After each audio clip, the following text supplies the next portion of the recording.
Hello, dear aspirants, welcome all. Welcome back to our YouTube platform, Rohit's Academy. Guys, Telangana రాష్ట్ర వ్యాప్తంగా SIPC అభ్యర్థులు చేస్తున్న ఆందోళన ఏదైతే ఉంటుందో అది సర్వత్రా చర్చకు దారితీయడం జరిగింది. దానికి సంబంధించిన ఇంపార్టెంట్ డిమాండ్ ఏంటంటే గవర్నమెంట్ 5,000 పోస్టులతో నోటిఫికేషన్ ఇవ్వడానికి సిద్ధంగా ఉంది అంటే 5,000 సరిపోవు, 20,000 కావాలి అని చెప్పి ప్రధానమైన డిమాండ్ని మనం చూస్తున్నాం. దానికి సంబంధించి ఈ వీడియోలో ఎవరు చెప్పని విధంగా అండ్ అలాగే దానికి సంబంధించిన ప్రత్యేకత గురించి అందరికీ అర్థమయ్యే విధంగా చాలా క్రిస్టల్ క్లియర్గా డిస్కస్ చేద్దాం. ఈ వీడియో చేయడానికి నాకు మెయిన్గా మోటివేట్ అయిన ఒక ఇంపార్టెంట్ ఎగ్జాంపుల్ చెప్తాను, వినండి.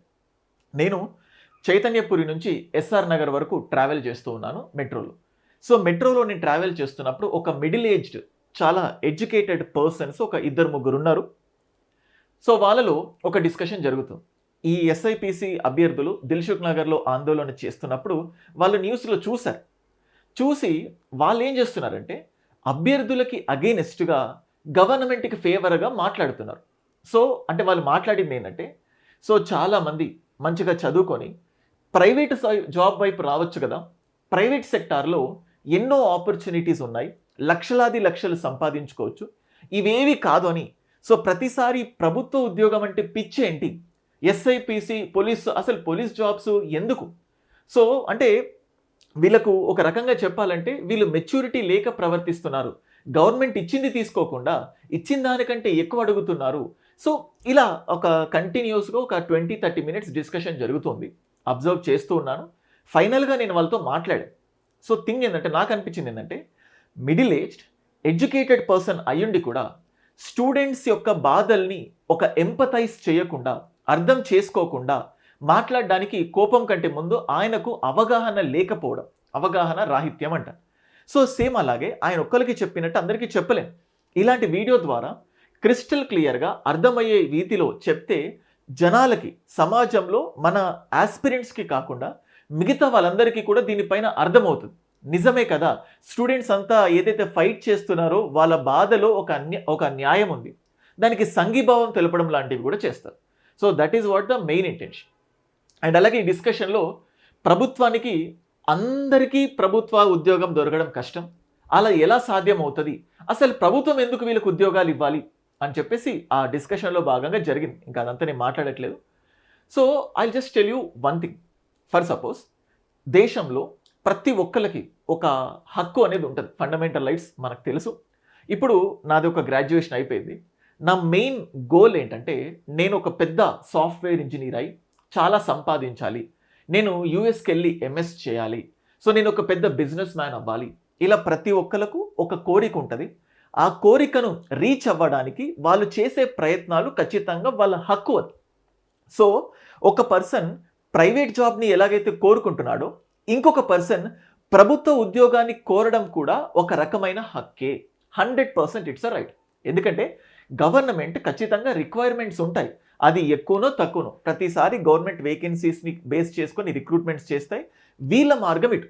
నువ్వు ప్రైవేట్ ఉద్యోగం పొందడం ఎంత హక్కుగా భావిస్తున్నావో ఆ ప్రైవేట్ ఉద్యోగాలు ఇవ్వడానికి ప్రభుత్వం ఎలాగైతే కంపెనీలను తీసుకొస్తుందో ప్రభుత్వ ఉద్యోగాన్ని ఆస్పైర్ చేసే ఆస్పిరెంట్ తను కూడా ఒక హక్కు అది, నేను ప్రభుత్వ ఉద్యోగిని కావాలి. ఆ ప్రభుత్వ ఉద్యోగాలు ఎప్పటికప్పుడు భర్తీ చేయాల్సిన బాధ్యత కూడా ఖచ్చితంగా గవర్నమెంట్ పైన ఉంది. ఇంకొంతమంది మాట్లాడుతూ ఉంటారు ఫ్రీబీస్ అంటే గవర్నమెంట్ ఎందుకు ఇవ్వాలి అని చెప్పి. చూడండి, గవర్నమెంట్ మనం జనరల్గా ఉచితాలు చూసుకున్నాం అనుకోండి, ఫ్రీ బస్ చూసినా కానీ, ఫ్రీ సిలిండర్స్ చూసినా కానీ, ఫ్రీ ఎలక్ట్రిసిటీ చూసినా కానీ, ఇలా చెప్పుకుంటూ పోతే ప్రభుత్వాలు ఎన్నో ఉచితాలు ఇస్తాయి. దానిపైన కూడా నెగిటివ్గా చేసే వాళ్ళు ఉంటారు. కానీ దానికి ప్రభుత్వం సమాధానం ఏంటంటే వాళ్లకు చేయూతనివ్వాల్సిన బాధ్యత మా పైన ఉంది అంట. సేమ్ ఇక్కడ కూడా థింగ్ ఏంటంటే ప్రభుత్వం అవసరం ఉంది ఖచ్చితంగా. అంటే ప్రభుత్వం ఖజానా నుంచి డబ్బులు పోయినా నువ్వు సంక్షేమ పథకాలు ఎలాగైతే అమలు చేస్తున్నావో ఇక్కడ కూడా డబ్బులు పోయినా కూడా అవసరాన్ని బట్టి రిక్రూట్మెంట్ చేయాల్సిన బాధ్యత ఎంతో.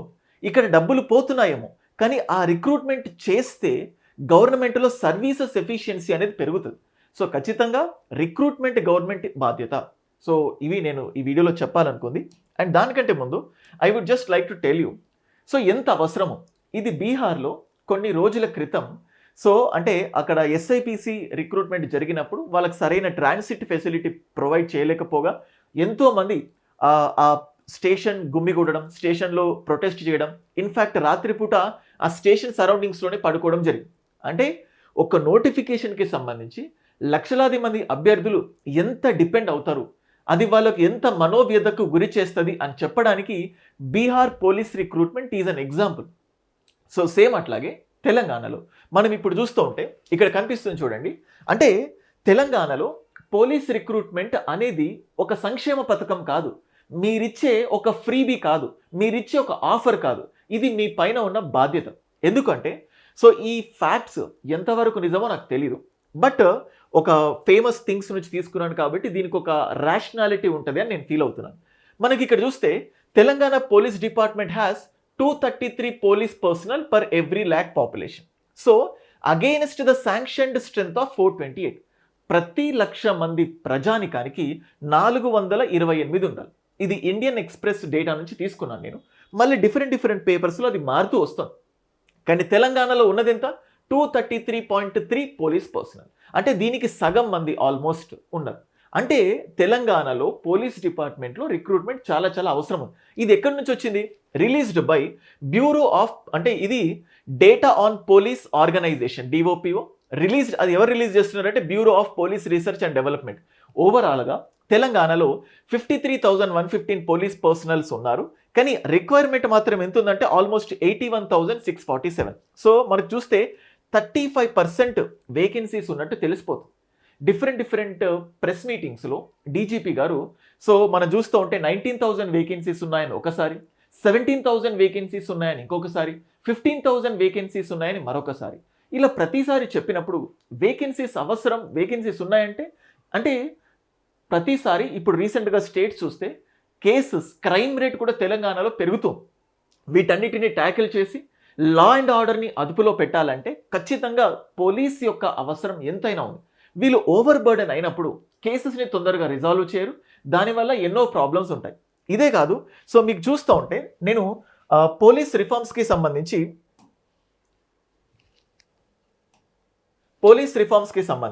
ఒక ఇంపార్టెంట్ డేటా చూస్తాను. చూడండి, నేను డైరెక్ట్గా దీన్ని పిఆర్ఎస్ ఇండియా నుంచి పికప్ చేసుకున్నాను.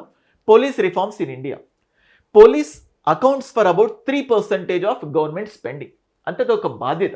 ప్రభుత్వ ఉద్యోగులకు జీతాలు ఇవ్వడం, దాని ప్రకారం వాళ్ళతో సర్వీసెస్ చేయించుకోవడం, ప్రభుత్వం సక్రమంగా రన్ అవ్వాలంటే వీళ్ళ అవసరం ఎంతైనా ఉంది.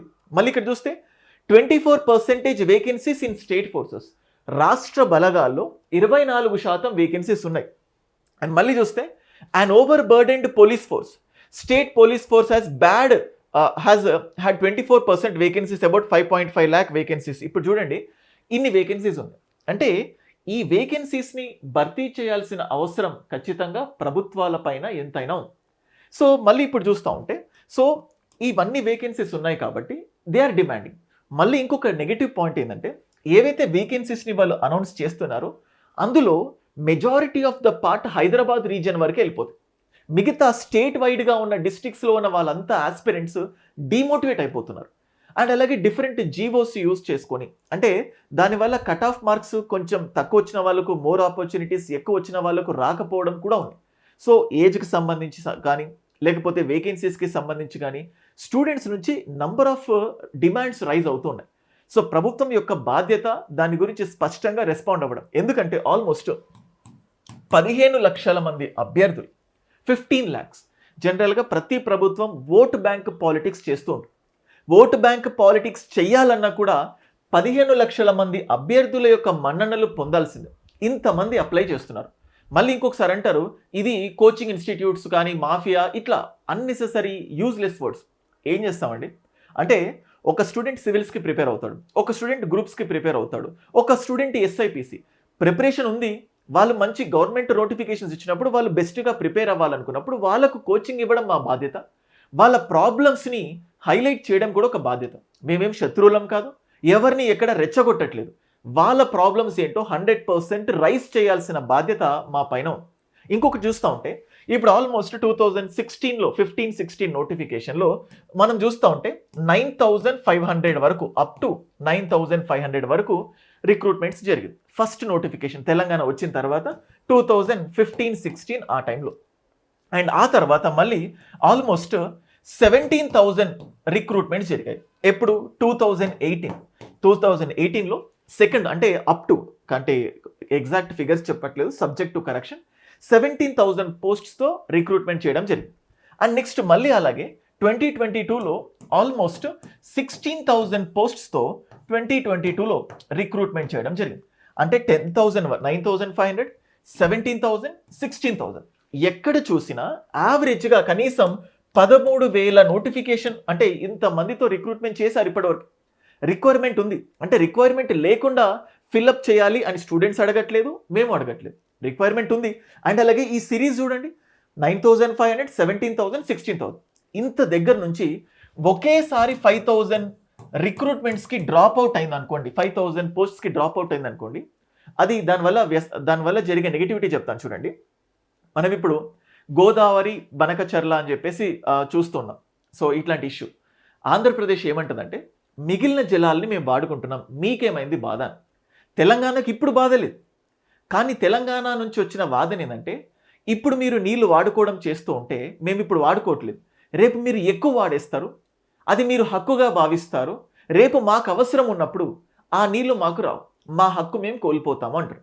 అంటే ఫ్యూచర్ గురించి ఆలోచించి తెలంగాణ ప్రజానికం మొత్తం కూడా ఫ్యూచర్లో మాకు ఇబ్బంది అవుతుందని చెప్పేసి దాని గురించి అంటే మీకు ఆ కంపారిజన్ అర్థమవుతుంది అనుకుంటున్నాను. దీని గురించి చెప్తే చాలా లెందీ ప్రాసెస్.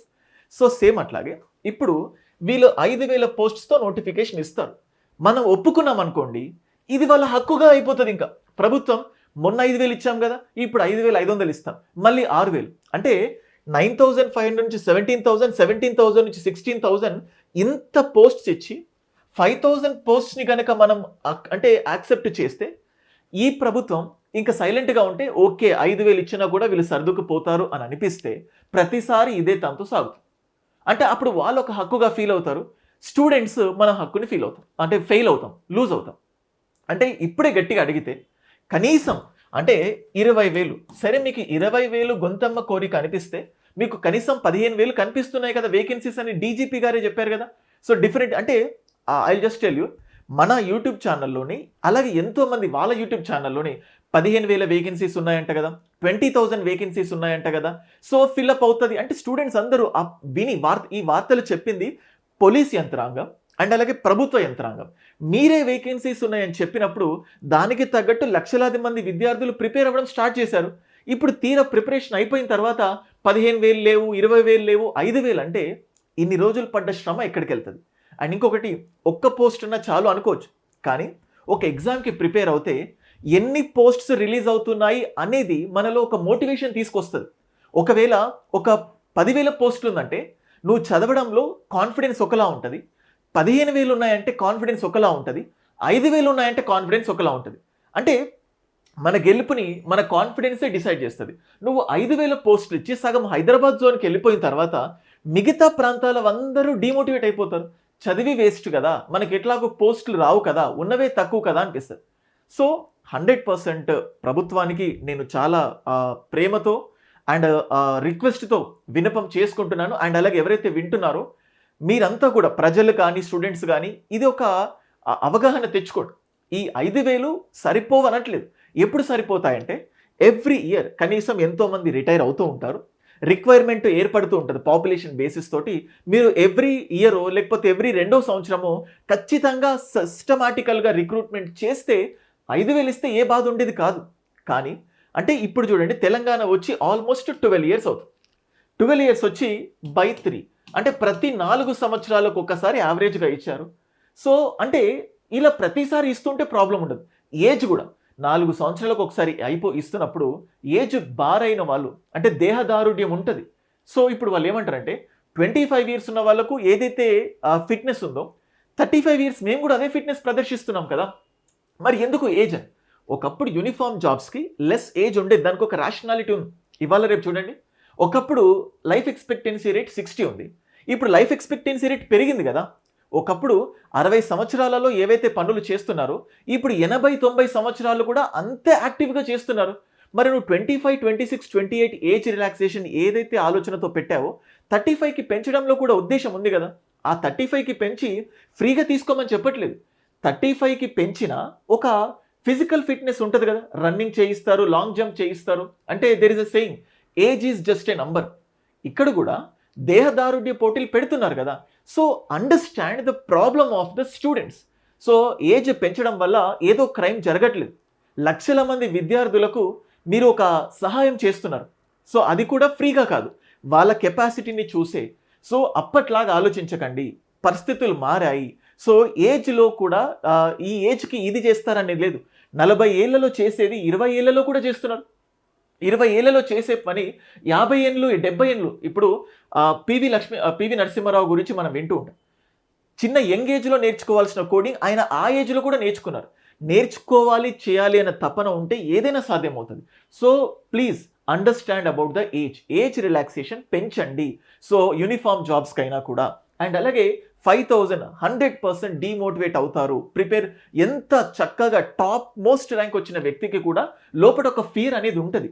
సో ఇప్పుడు ఈ ప్రభుత్వం 5,000 తీసుకొస్తే నెక్స్ట్ ఈ ప్రభుత్వం ఉన్నా ఇంకే ప్రభుత్వం ఉన్నా ప్రతిసారి 5,000 ఇచ్చుకుంటూ వెళ్తారు. అంటే అదొక అలవాటు అయిపోతుంది, సంప్రదాయం అయిపోతుంది. సంప్రదాయాన్ని బ్రేక్ అయిపోతుంది. సో కనీసం 17,000, 16,000, 9,500 ఈ సంప్రదాయం బ్రేక్ అయిపోయి కొత్త సంప్రదాయం స్టార్ట్ అవుతుంది. ప్రతి రాజకీయ నాయకుడు అదే చేస్తారు. దీనివల్ల విద్యార్థులు కోల్పోతారు. ఆంధ్రప్రదేశ్లో చాలా తక్కువ లెక్కన పోలీస్ రిక్రూట్మెంట్ జరుగుతున్నాయి. పాపం అక్కడ స్టూడెంట్స్ అడగలేదు. తెలంగాణలో ఆ రియలైజేషన్ వచ్చింది. So that's what I'm demanding from this side.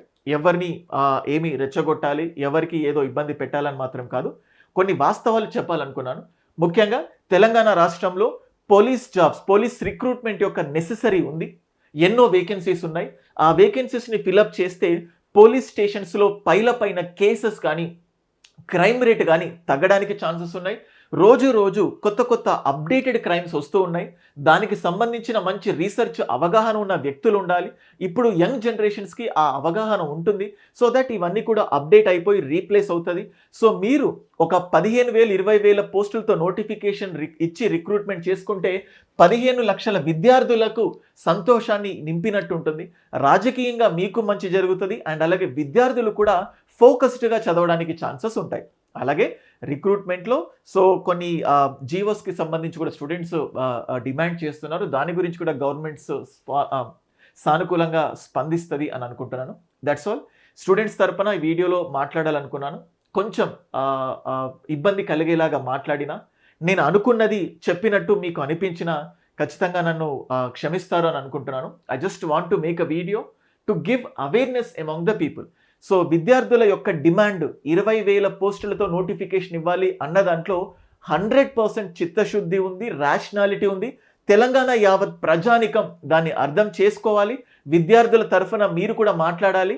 So and ప్రభుత్వానికి మీరు ఒక స్ట్రాంగ్ క్రిటిసిజం లాగా అర్థమవుతే వాళ్ళు కూడా దిగి రావడానికి ఛాన్సెస్ ఉన్నాయి. That's all. Thank you so much for watching this video.